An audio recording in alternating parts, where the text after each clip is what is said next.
Sveiki, labas rytas. Su visų šventųjų šventėjus šiandien. Tegul visi tie šventieji ir visur dalyvauja. Ypatingai čia pas mus labai reikalingi jie. Šaukit visus. Mums jau reikia pagalbos toj. Nu va, tai nakvojam albergiai, kuri vėl donatyvai yra ir čia tas kur su malda vakare vakar reiškia. Žiūriu, atnešė angliškai ten Pranciškaus Asyžiečio malda, tai Beglė sako, taigi mes lietuviškai galim.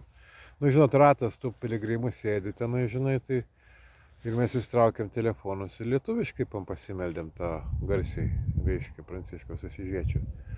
Nu, toliau. Nu, tokie paskui paliudijimai buvo. Gerai. Kodėl žmonės eina kelią? Kodėl eina kelią, jo. Tai mes irgi kažkaip gryninamės abudu su Eglė, kodėl mes einam. Dar ne visai aišku, bet to... Bet kaip, va kas faini vakar buvo, vakar sutikom korejietę mamą su sūnum ir jų labai panašus amžius. Ir ta mama visiškai nešneka angliškai, tai jinai per pasidalinimą hello? I love you. I love you. Thank you. Taip pasidalino. Buvo labai miela. Bet prisižvengiau su to korejiečio. Sakau, koks tavo vardas? Nu, belė kiek laiko mokiausi tą vardą, nes ten neįmanoma tų išgirsti. Ir tada sakau, mano vardas Eglė. Ir aš matau, kad jis į telefoną užsirašo hieroglifais. Kad tu užsirašai mano vardą. Sako, jo, va taip, va Eglė užsirašyta hieroglifais. Tai belė kiek žvengiau su juo dėl to kalbos skirtumo. Mokė, kaip ištarti šaltibarščiai. Jo, aš jam sakau, sako, ką, nu, vad reikėtų suvalgyti Lietuvoje. Sakau, šaltibarščiai. Jis nusifotkino ir tada išsivertė savo ir pasirašė hieroglifais šaltibarščiai. Sakau, ką tu čia pasirašai? Kunčiu, kunčiu, kunčiu. Sakau, no, šaltibarščiai, duoda. Visiškai. Bet labai faina, nes buvo gal mažiau negu 10 žmonių. Visus pažinojom, išskyrus tą korejiečių šeimą, su kuria susipažinom, tai faina taip miegoti, kai visus pažįsta. Jo, tai jo. Pamaitino mus ir vakarė. Grybų davė. Sakė, grybus renka čia jie. Blemba ir sako, čia tokį labai įdomų dalyką valgysim, kažkoks, ir atneša kukurūzų košę.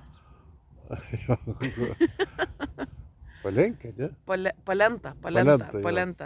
Čia very. Ir, nu, ir kukurūzų košė. Nu, tai va. Jo, bet prieš tai buvo paelija visai skaniai. Labai faina, tikrai labai skaniai padaryta. Ir pusryčiai šiandien skanus. Ir vienas iš hospitalierų buvo labai juokingas italas. Sakau, kokia specialybė, nu, ką veikėt gyvenime? Sako, aš mėsininkas.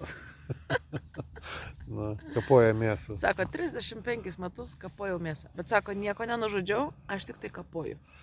Tai va. Tai jo, dabar žengsim, reiškia, ryt jau turime būti Lione.